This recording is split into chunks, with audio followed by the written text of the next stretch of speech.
Hey everyone.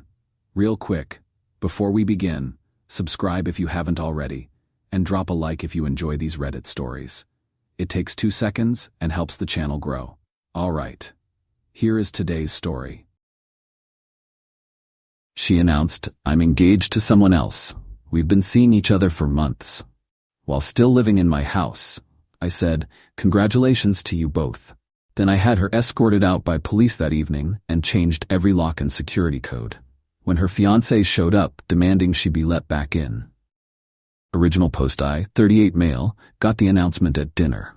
My girlfriend Veronica, 33, and I had been together for 4 years, living in my house for the last 2.5. She'd made pasta, opened wine, set the table nice. I thought maybe she got a promotion or something. Instead, she put her hand on the table, sporting a diamond ring I'd never seen before. "I have something to tell you," she said, smiling. Actually smiling. "I'm engaged to Bradley. We've been seeing each other for months and he proposed yesterday." I put down my fork, stared at her, at the ring, back at her. "You're engaged to someone else while living in my house?" "Yes, isn't it exciting? I wanted you to be the first to know." The audacity was so stunning I actually laughed. "Veronica, are you having a mental breakdown?" "What? No, I'm in love. Bradley's amazing, he's everything I've wanted. And you're telling me this, why exactly?" She looked confused. "Because we live together? Obviously things will change now, but I figured we could work out a transition plan. Maybe I could stay another month or 2 while Brad and I find a place." I stood up, walked to the cabinet, poured myself a scotch, took a sip, then turned back to her. "Congratulations to you both." "Really? Oh, thank you. I was worried you'd be upset. Veronica, pack your things." "What?" "Pack your things. You have 2 hours." Her face changed. "You can't be serious. I live here." "No, you lived here. Past tense. You just announced you're engaged to another man. We're done. You're leaving. At tonight." "That's illegal. I'm a tenant. You need to give me 30 days notice." "You're not a tenant. You're a guest. Never paid rent. Never signed anything, not on any bills. You're my ex-girlfriend who I'm asking to leave my property. This is emotional abuse. You're throwing me out with nowhere to go. Call Brad. I'm sure your fiancé has a place for you." She pulled out her phone, started recording. "This is harassment. I'm documenting this." I pulled out my phone too, called 911. "Yes, I need assistance removing someone from my property. My now ex-girlfriend just announced she's engaged to another man and refuses to leave. Yes, I own the house. No, she's not on any lease or deed. Thank you." Veronica's jaw dropped. "You called the cops? You have 1 hour and 55 minutes. Update 1. That night, the cops arrived in 20 minutes. 2 officers, very professional. I showed them my deed, my ID, explained the situation. They looked at Veronica with barely hidden disbelief. "Ma'am, is it true you just announced your engagement to another man while living here?" "That's not illegal." "No, ma'am, but if you're not a legal tenant and the homeowner wants you to leave. I've lived here for years. I have rights." "Do you have a lease agreement?" "No, but do you receive mail here?" "Yes." "That doesn't establish tenancy without other factors. Do you pay rent?" "I contribute." I pulled up my banking app. "That officer? Here's my mortgage payments, all from my account. Utilities, all in my name, paid by me. She's never paid a dime." The younger cop looked at Veronica. "Ma'am, you announced you're marrying someone else. Why would you want to stay here?" "I need time to figure things out." The older cop sighed. "Sir, technically she might have some claim to residency, but given the circumstances, ma'am, I strongly suggest you pack what you can tonight and leave voluntarily. Otherwise, this becomes a legal matter." Veronica started crying. Not sad tears, angry tears. "This is so unfair." "Ma'am," the younger cop said, "you told this man you're engaged to someone else. What did you expect?" She called Bradley while packing. I heard her shrieking from the bedroom. Apparently, Brad lived with 3 roommates and couldn't have her over tonight. She packed 2 suitcases and 4 garbage bags of stuff, all while live streaming on Instagram, narrating how I was kicking her out for finding love. As she was leaving, she turned to me. "I'll be back for the rest of my things. Text me when. I'll have them in the driveway." "You're going to regret this, Paul. Probably not as much as you're going to regret announcing your engagement over pasta." The cops waited until she drove away in the car I'd been letting her use, more on that later. Then the older one turned to me. Change your locks, tonight, and maybe get cameras. Already have a locksmith on the way. Smart man, good luck. Update 2. The next day woke up to 67 text messages, 30 missed calls, and a dozen Instagram notifications. Bradley, the fiancé, had messaged, "Bro, that was cold. She needed more time to move out properly. Not cool." I responded, "Bro, you proposed to my girlfriend while she lived in my house. Not cool." Veronica's mom called at 7 a.m. "Paul, what is this I'm hearing about you throwing Ronnie out?" "Morning, Janet. Did she mention the engagement?" "The what?"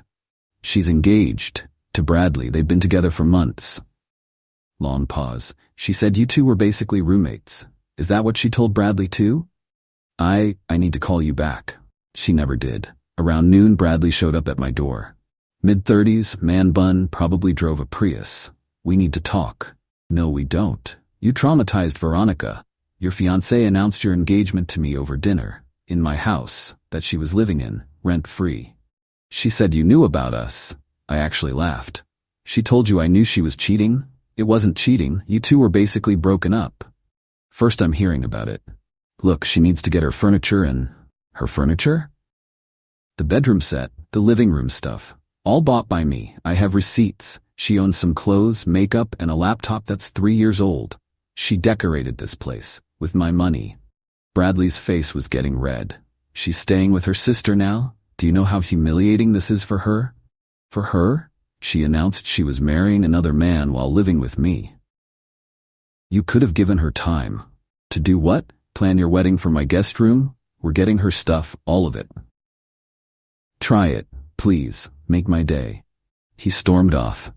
I installed 3 more cameras. Update 3, Day 3. Veronica tried the nuclear option. Posted on social media that I was an abusive ex who threw her out for falling in love with someone who actually cared about her. Said I'd been controlling, manipulative, that she'd been trying to leave for months, but I wouldn't let her. Problem was I had receipts, literal receipts. I posted one response. Interesting narrative. Here's the facts.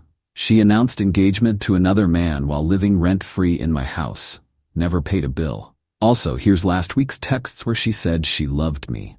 Screenshot after screenshot. Her asking me for money for her student loans 2 weeks ago. Her I love you text from 4 days before the announcement. Her using my credit card for a spa day. With Brad, I now realized. Last month, her friends started commenting. "Wait, you were engaged while living there? Girl, you said you two were separated. This is messy AF." Then came the voicemail from her sister Melissa. "Paul, I'm sorry about Ronnie. I didn't know she was still living with you. She's been bringing Brad around for months saying you two were done. Mom's pissed. Can you just put her stuff outside so I can pick it up? Already packed. Come by whenever." But here's where it gets good. Remember the car I mentioned? Update 4. The car situation. The car Veronica drove was mine, fully paid off, in my name. I just let her use it, but she'd apparently been telling Brad it was hers. Day 4, I reported it stolen. She called from the police station.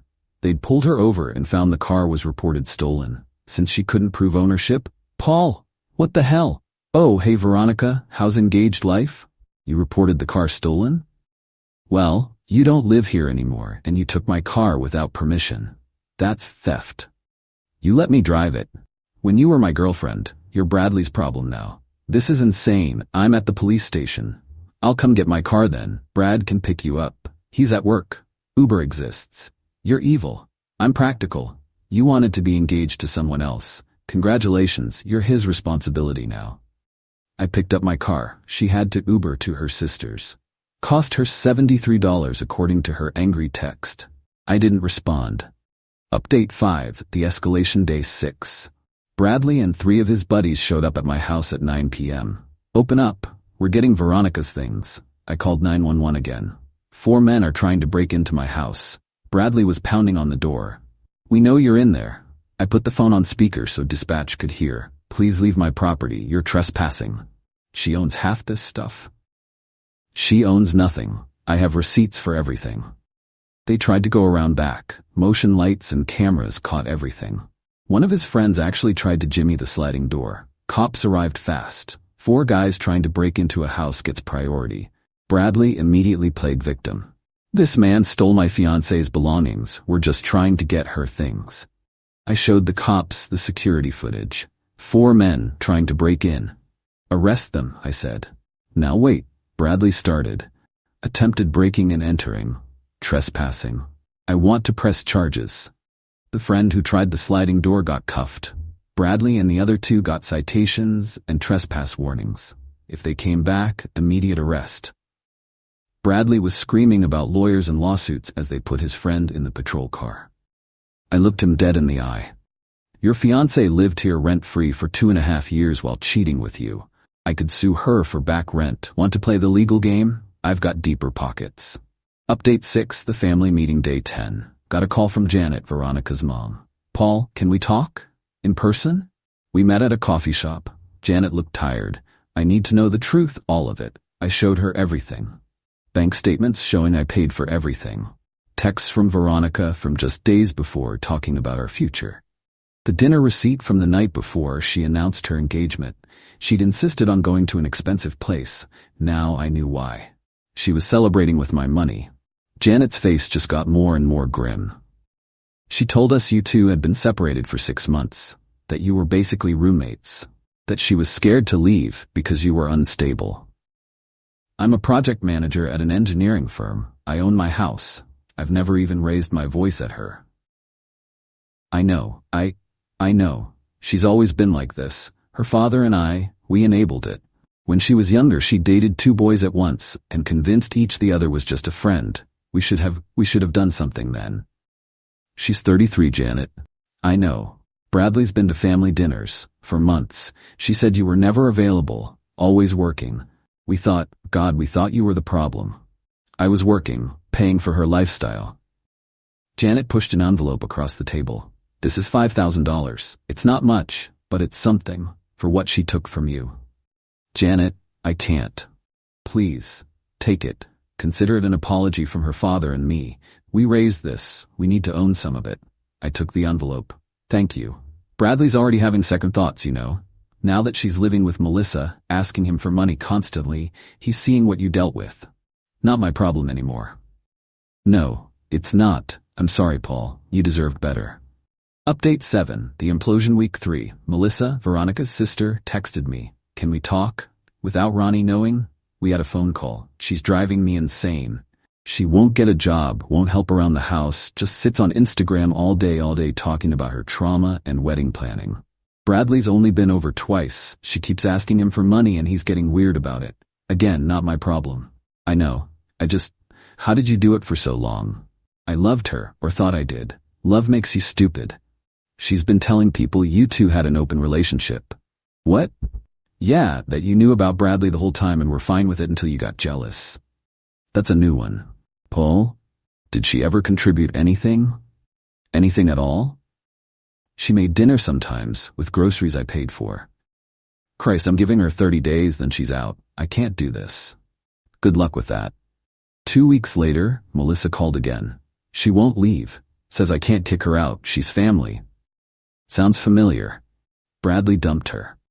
I nearly spit out my coffee. What? Yeah. She kept demanding he pay for everything. Got mad when he suggested she get a job. Then she found out his marketing consultant job was actually part-time at his dad's company. He's been lying about having money. They're perfect for each other, honestly, except neither actually has money. Karma's beautiful. She's saying she's going to sue you for emotional distress and illegal eviction.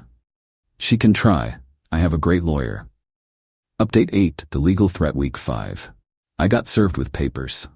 Not a real lawsuit. Just a cease and desist from some ambulance chaser Veronica found, demanding I return her property and pay her $50,000 for emotional distress and illegal eviction. My lawyer laughed. Actually laughed. She announced she was engaged to another man while living with you, rent-free, and she wants money? That's what it says. Let me handle this. His response was beautiful. 3 pages of legalese that basically said, "Lol, no.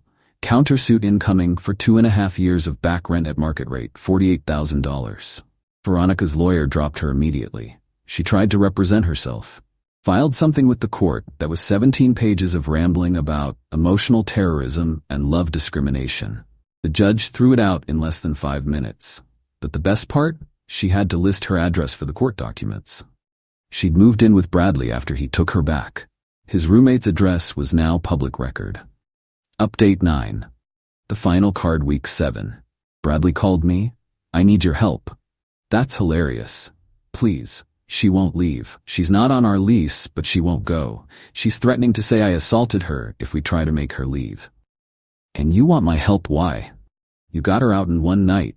Yeah, by calling the cops immediately and having security footage.